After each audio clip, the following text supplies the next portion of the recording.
Hello guys, welcome to Venky's food world. ఈరోజు నేను ముందుకు తీసుకొచ్చేసింది పితిక్ పప్పు biryani. Wow, yummy and super tasty పితిక్ పప్పు బిర్యానీ. ఎలా చేసుకోవాలో ముందుకు ప్రాసెస్ చూసేద్దామా మరి.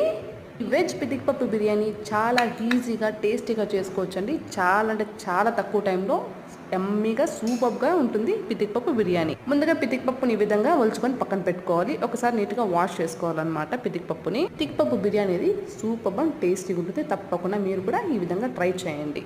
ఒక గ్లాస్ రైస్ తీసుకుంటున్నాను. ఈ గ్లాస్ మెజర్మెంట్తో బౌల్లోకి రైస్ వేసుకొని ఒక 20 మినిట్స్ మనము ఈ రైస్ని నానబెట్టుకోవాలి. వాటర్ వేసుకొని నీట్గా వాష్ చేసుకొని పక్కన పెట్టుకోవాలి. అయితే శ్రీ లలిత రైస్ యూజ్ చేస్తున్నానండి. చాలా అంటే చాలా బాగా రైస్ అనేది మంచిగా వస్తుంది.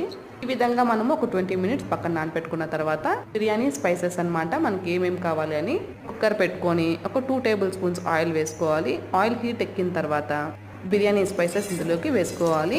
మన ఛానల్ని కొత్తగా చూస్తుంటే ప్లీజ్ లైక్ చేయండి, షేర్ చేయండి, సబ్స్క్రైబ్ చేసుకోండి. మరిన్ని టేస్టీ రెసిపీస్ కోసం వెంకీస్ ఫుడ్ వరల్డ్ ఛానల్ని సబ్స్క్రైబ్ చేసుకోండి. 1/2 టేబుల్ స్పూన్ జీరా వేసుకోవాలి. జీలకర్ర వేగిన తర్వాత ఒక పెద్ద ఆనియన్ కట్ చేసుకొని ఇందులోకి వేసుకోవాలన్నమాట. ఒక మిక్సీ జార్ తీసుకొని కొద్దిగా కొబ్బరి, అల్లం, అలానే వెల్లుల్లి కూడా ఒక 8 వేసుకొని మిక్సీ పట్టుకోవాలి. మెత్తనయ్యేంత వరకు మిక్సీ పట్టుకోవాలి. ఇందులోకి ఇప్పుడు కొత్తిమీర, పుదీనా వేసుకోవాలి. అలానే ఒక పెద్ద టొమాటో కూడా వేసుకొని మిక్సీ పట్టుకోవాలి. బాగా మెత్తని పేస్ట్ అవ్వాలన్నమాట. సో చూపిస్తున్నాను కదండి, ఈ విధంగా రావాలి. అది మనం వేపుకుంటున్న ఆనియన్స్ ఈ విధంగా గోల్డెన్ రెడ్ కలర్ వచ్చేంత వరకు వేపుకోవాలి. అప్పుడే మనకి బిర్యానీ అనేది టేస్ట్ వస్తుంది.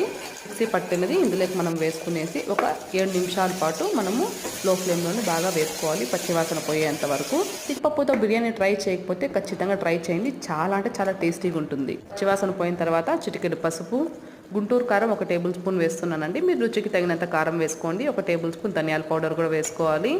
బాగా మనం మిక్స్ చేసుకోవాలి. పచ్చివాసన పోయేంత వరకు వేపుకున్న తర్వాత రుచికి తగినంత ఉప్పు కూడా ఇందులోకి మనము యాడ్ చేసుకోవాలి. నేనైతే ఇందులోకి రాళ్ళ ఉప్పు వేస్తున్నాను. మీరు రాళ్ళ ఉప్పు వేయండి, చాలా టేస్టీగా ఉంటుంది. ఈ విధంగా వేసుకొని బాగా మిక్స్ చేసుకోవాలి. 1 గ్లాస్ రైస్కి 2 గ్లాసులు వాటర్ కావాలండి. మనం నార్మల్ రైస్ తీసుకుంటున్నాం కాబట్టి 2 గ్లాసులు నీళ్ళు వేసుకుందాం. బాస్మతి రైస్ వేసుకుంటే 1 గ్లాస్కి 1 గ్లాస్ చాలు. ఈ విధంగా వాటర్ వేసుకున్న తర్వాత ఒక 2 నిమిషాలకి ఇందులోకి పితిక్ పప్పు యాడ్ చేయాలి. బాగా ఉడికిన తర్వాత మనము ఇందులోకి మళ్ళీ రైస్ కూడా వేసుకోవాలి. 2 విజిల్లతో పితిక్ పప్పు బిర్యానీ అనేది పర్ఫెక్ట్గా టేస్టీగా రెడీ అయిపోతుందండి. చూసారా, ఈ విధంగా పితిక్ పప్పు వేసుకొని బాగా మనం మిక్స్ చేసుకోవాలి. ఇప్పుడు ఉడికిపోయిందండి ఆల్రెడీ ఎసురు.